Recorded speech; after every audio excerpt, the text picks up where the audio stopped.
Hola chicos, en el siguiente vídeo vamos a tratar de explicar las diferentes fases en que se divide la Primera Guerra Mundial.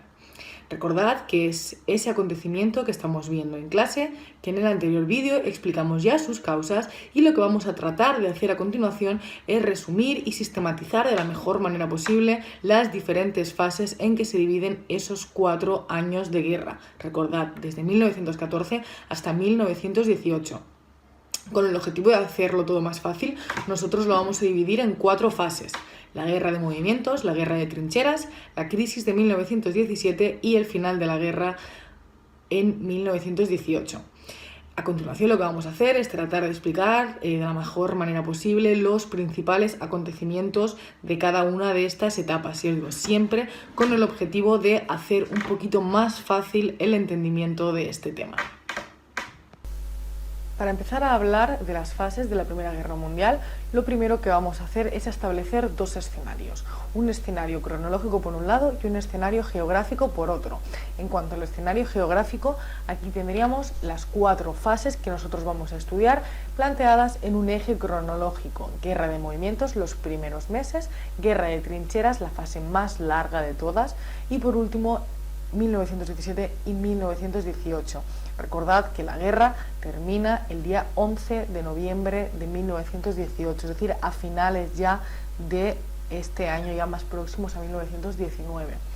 Ese sería el escenario cronológico en el que nos vamos a mover, el marco cronológico. En cuanto al marco geográfico en el que nos vamos a mover, sería el siguiente mapa. Debemos tener presente en todo momento que, aunque hablemos de guerra mundial, el principal escenario de batallas es Europa. Concretamente, 2 líneas de frente que vamos a establecer. Por un lado, aquí encontraríamos el frente occidental, en la frontera que separaría Francia de Alemania. Y por otro lado, tenemos el frente oriental, en la frontera que separaría Alemania y Austria-Hungría de Rusia. Este va a ser el escenario geográfico en el que nos vamos a mover. Os pido que tengáis continuamente presente en vuestra mente el siguiente mapa, ya que vamos a referirnos al frente occidental y al frente oriental para ubicarnos en todo momento. La primera fase de la guerra será la guerra de movimientos, la cual se inicia el día 28 de julio de 1914, un mes después del asesinato del príncipe heredero Francisco Fernando, y se va a extender hasta finales de año, es decir, los primeros meses de contienda. Recibe el nombre de guerra de movimientos porque durante esta etapa los ejércitos se van a mover con relativa facilidad y rapidez a través del territorio. Para poder entender la guerra de movimientos tenemos que conocer 2 conceptos clave. El primero de ellos es el plan Schlieffen. Se trata de un plan ideado por el ejército alemán, el cual consiste básicamente en derrotar rápido al ejército francés. Alemania tenía sus soldados divididos en 2 frentes de batalla, mitad en el frente occidental y mitad en el frente oriental.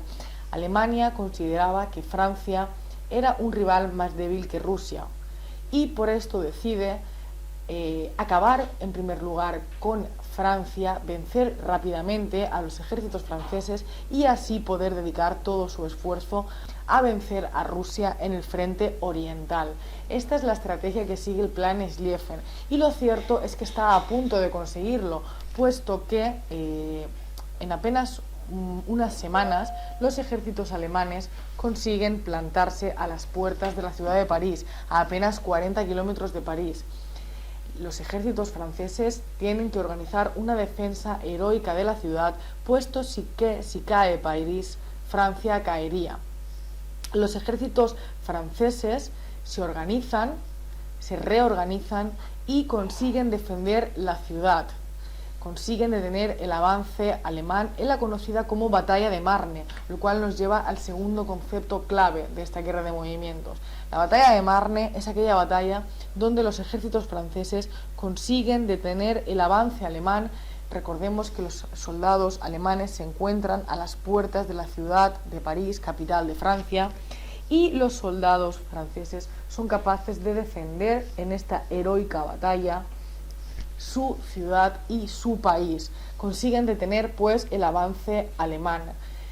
Tanto la batalla de Marne en el frente occidental como la batalla de Tannenberg en el frente oriental, en las cuales los ejércitos alemanes son detenidos en su avance, van a suponer el final de la guerra de movimientos y el inicio de la segunda fase de la guerra de trincheras, donde, como veremos a continuación, va a ser mucho más difícil avanzar por el territorio. Pasamos a hablar ya de la segunda fase de la Primera Guerra Mundial, la guerra de trincheras, la cual se extiende durante algo más de 2 años, desde 1915 hasta 1917. Se trata de la fase más larga y cruel de la guerra, ya que estamos hablando de una guerra de desgaste, donde las posiciones se han estancado, se han cavado kilómetros y kilómetros de trincheras a lo largo de los diferentes frentes de batalla, y conseguir avanzar unos pocos metros sobre el terreno enemigo significa pagar un elevado coste de vidas humanas. Para poder entender la guerra de trincheras tendremos que hablar de 2 batallas, 2 acontecimientos fundamentales, como son la batalla de Verdún y la batalla del Somme. Se trata de 2 de los enfrentamientos más largos y sangrientos de la Primera Guerra Mundial, especialmente la batalla de Verdún, que es considerado el enfrentamiento más largo. Empezó en febrero de 1916 y terminó en diciembre. La batalla de Verdún fue planteada por el ejército alemán como un intento de romper la línea enemiga, la línea del frente francés, la cual llevaba estancada meses y meses. Esta batalla, como hemos dicho, fue de iniciativa alemana y se dirigió contra los ejércitos franceses en la ciudad fortificada de Verdún, la cual era un símbolo para los franceses y que jamás se rendirían y entregarían esa plaza. Como hemos dicho, la batalla de Verdún se alargó durante cerca de 10 meses. Solo el primer día de batalla se produjo un bombardeo de 9 horas continuadas, ininterrumpido, al que le precedió un ataque con lanzallamas por parte de los soldados alemanes. Estos pensaban que iban a terminar pronto, que iban a vencer rápido a su enemigo francés, pero lo cierto es que la batalla se enquistó y al final terminó alargándose cerca de 10 meses en el tiempo, con un coste humano de cerca de 1 millón de bajas, medio millón por cada bando y sin un claro vencedor. Algo similar sucede con la batalla del Somme, que en este caso fue planteada por iniciativa inglesa. Los ejércitos ingleses, con la colaboración francesa, tratan de crear una contraofensiva para aliviar la presión sobre Verdún y plantean este ataque en el emplazamiento del Somme. Como curiosidad decir que en esta batalla es la primera vez que se utiliza un tanque en combate, el Mark I, de creación inglesa. El resultado después de meses y meses de batalla es similar al de la batalla de Verdún, un elevado coste de vidas humanas y ningún claro vencedor. Como hemos dicho, la guerra de trincheras se considera la fase más cruel de todo el conflicto, ya que era necesario aniquilar a la persona que tenías enfrente para conseguir avanzar unos pocos metros de terreno. Esta fase duró cerca de 2 años, donde los ejércitos se dedicaban a desgastarse mutuamente y no se consiguió ningún claro avance más allá de estos intentos por parte de ambos bandos de romper la línea del frente. Pasamos a hablar de la tercera de las fases de la Primera Guerra Mundial. Hemos llegado hasta el año 1917. Los frentes de batalla llevan más de 2 años estancados, sin apenas haberse movido más de unos pocos metros y con un elevado número de bajas y víctimas mortales. En este año 1917 van a tener lugar 2 acontecimientos que van a marcar el rumbo de la guerra y van a cambiar el devenir del conflicto.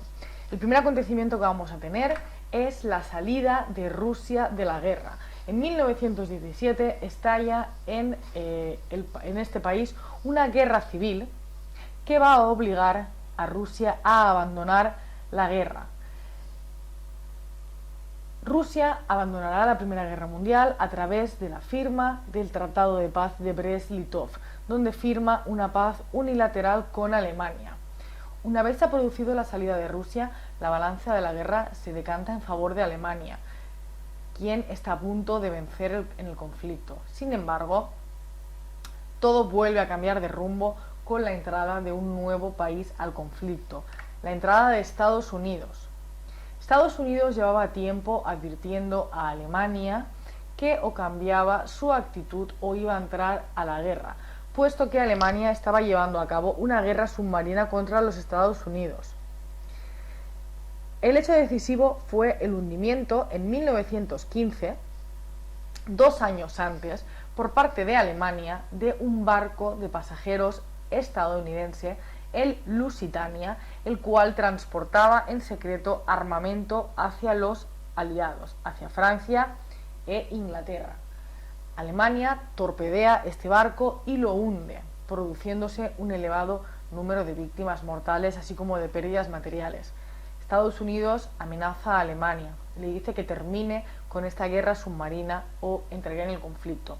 Alemania no hace caso omiso a estas amenazas e intensifica la guerra submarina contra Estados Unidos, pues sabe que el país americano está dedicándose a vender armas en secreto a los contendientes de la guerra.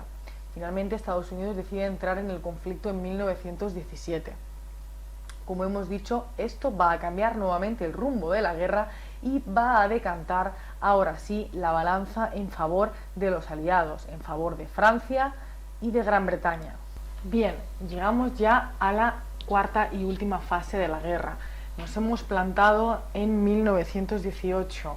Acaban de sucederse 2 acontecimientos como son la salida de Rusia y la entrada de Estados Unidos, que han cambiado por completo el rumbo de la guerra.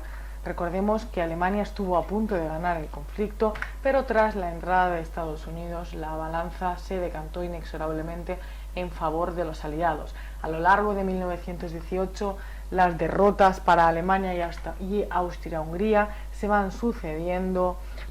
Finalmente, el 3 de noviembre de 1918, tras numerosas derrotas, Turquía y Austria-Hungría piden la paz. Alemania va a resistir todavía una semana más y no será hasta el 11 de noviembre de 1918 a las 11 de la mañana que Alemania firmará el armisticio que pondrá final a la Primera Guerra Mundial. Será muy importante que nos quedemos con el hecho de que Alemania no fue derrotada en combate. Alemania se rindió, firmó un armisticio, ya que esta será la posición que Alemania mantendrá en todo momento durante la negociación y la redacción de los tratados de paz posteriores al final de la guerra. Con esto terminamos las fases de la Primera Guerra Mundial, haciendo un poquito de balance de lo que hemos visto hasta ahora. Terminamos con este eje cronológico en el que marcamos algunos de los acontecimientos más importantes que hemos visto a lo largo de este vídeo, como la batalla de Marne, las batallas de Verdún o del Somme, o la entrada y la salida de países como Estados Unidos y Rusia. Espero que este vídeo os haya servido para aportar un poco de luz sobre las diferentes fases de la Primera Guerra Mundial.